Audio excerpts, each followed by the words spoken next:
This is Rebecca Halvorson with the Oklahoma Quarter Horse Association, and I'm here today with Dr. Bob Story.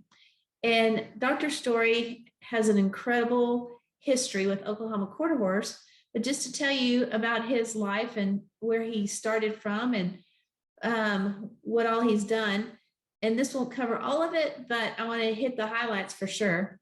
Dr. Story was a founding member of the Oklahoma Junior Quarter Horse Association, which is now known today as OQHA.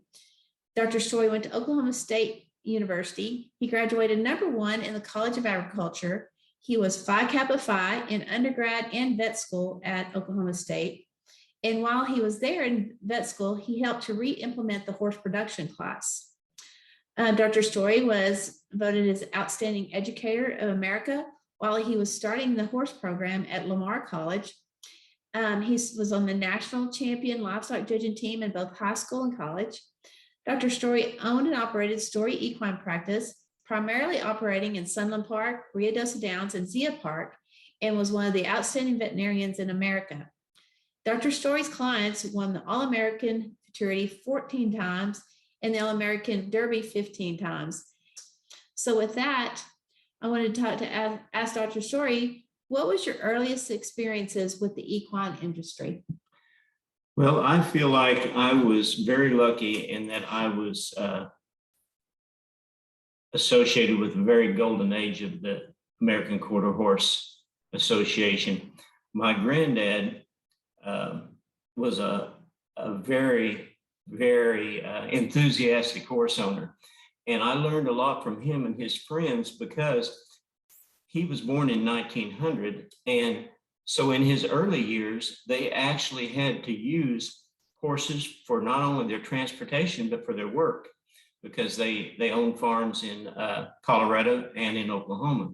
It was very important in that era. They had a good horse, a sound horse. So they had an appreciation for horses that preceded our era. Having that experience and being associated with those people, it gave me such a sense of pride. And you know, now in the mechanized era, what tractor you have or what car you have or what truck you have might make a big difference. But back then, is what your horses were like and what they could do and what they looked like. It was a family pride. It was a ranch pride. And they carried that pride through. And I was able to experience that from the people of that era. And that was very important to me. The Oklahoma Quarter Horse has a rich history. And if you don't mind telling us a little bit about what are the outstanding horses that you saw during your youth years? My goodness, I saw so many good ones. As in the racing aspect and in the showing aspect, I, was able to see Leo at Bud Warren's place, along with Croton Oil and Jet Deck and Sugar Barbs. So I got to see them firsthand. Bud Warren was a friend of my granddad's. And I got to see Easy Jet at a young age. I got to see Night Latch go second at the Fort Worth Stock Show in a age stallion class of over 60. The one that beat him was Sonny D.V.M, shown by Jerry Wells. You know, so many of the early conformation horses were from the racing bloodlines. Like, for example, Sonny D.V.M was sired by Win or Lose, and Win or Lose was sired by Mr. Bar None, and he was out of a mare named Lady Leo by Leo, and and his Lady Leo's mother was Lady Thomas Wilson, one of the blue hen mares of the racing industry. And so being involved in the racing and in the showing, I was able to see them converge at an early age. And in fact, the grand champion stallion at the first All-American Quarter Horse Congress was a horse named Double Devil by Double Bid, who was a racehorse. And so it's really was really interesting to see the convergence at the beginning of the AQHA and how much influence the cow horse had but combined with the racehorse. For example, Dog Bars was by Lightning Bars, who was by 3 Bars. And Lightning Bars was out of a half thoroughbred mare. So Lightning Bars was actually 3/4 thoroughbred.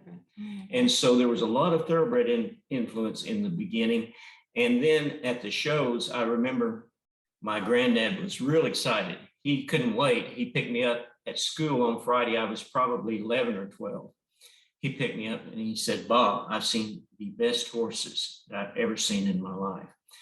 And of course, I became excited at that time. He said, "They're staying at our place and they're here for the show in Stillwater." There used to be a huge quarter horse show in March, and it was one of the earlier shows. So many of the top horses from around the country came. And so I went out to see the horses that he was talking about, and Leroy Webb, who's in the Hall of Fame, he was the trainer, and he gladly got him out to show a 12-year-old kid. And I got to see all 4 of them prior to the show.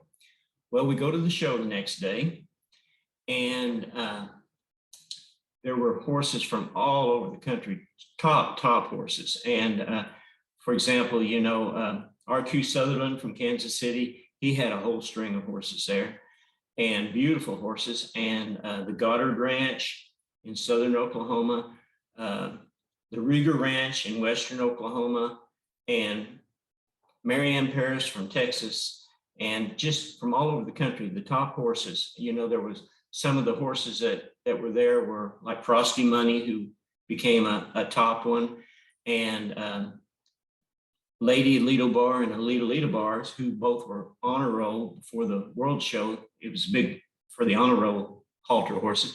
And they were all there. And those horses that we saw, that my granddad was so excited about, was from Hank Wieskamp. And Leroy Webb brought them down, and they went Grand and Reserve, Grand Champion Stallion, Grand and Reserve, Grand Champion Mare. They were some great horses. The Grand Champion Stallion was named Skip's 3 Bars. The Reserve Champion Stallion was Silver Sun. The Grand Champion Mare was Skipette, and the Reserve Champion Mare was Skip's Inc. But not only did they go Grand and Reserve, they won the Junior and Senior Pleasure, the Junior and Senior Roping, and the Junior and Senior Reining, all at that one show. So not only did those horses look good, they performed it, on top. So it was pretty exciting. So I was very, very lucky. And then, as my teenage years progressed, I got to see Miss Jim 45 and Miss Stingery and some of the really, really top horses. I mentioned Sonny D. Bar, who was the sire of Sonny Go Lucky. And Night Latch, of course, was the grandsire of Conclusive. He sired Night Pacer, who was the mother to Conclusive. So through the years, I was very, very lucky. And in the racing aspect, my granddad had a match racetrack on our ranch down there by Ripley, Oklahoma. And it's that ranch we acquired right at the turn of the century. It now belongs to the main ranch of Linda Klein's, of Klein Ranch. Well, I was lucky because I was also involved in the racing, and I started to say my granddad had a match track. And then when they got approved AQHA racing in Oklahoma, he was the starter at many of those early racetracks like Midway Downs, and also Graybro Farms, which was the Gregg brothers, who their son is a great veterinarian at this time. And they had weekend racing down there, and they were approved races. And I got to see like the offspring of FL Ladybug, who was probably the greatest, one of the greatest race producing mares there ever was. And can you tell us a little bit how the Oklahoma Junior Quarter Horse Association started, and then that'll lead us up into the tease for the next interview to come? Sure. The Oklahoma Junior Quarter Horse Association actually preceded the American Junior Quarter Horse Association. Now they're OQHA YA and AQHYA. But at that time, we had such outstanding youth in Oklahoma, and we decided to form an association, and bylaws were written, and it was a very, very exciting time, and people came together like Nance, Jim Nance's son, Art Roby, Nancy Edwards from Ponca City, Kathy Henry from Tulsa, Keith and Shannon Gray from, I believe, Ardmore, and some very, very outstanding youth. In fact, Nancy was the first AQHA all-around youth, and she was from Ponca City. She was the very first one. And her brother, Van Edwards, was very influential in the AQHA. And so it was an exciting time, and we actually preceded the AJQHA. And so, we felt like we were really on the cutting edge of youth. You absolutely were.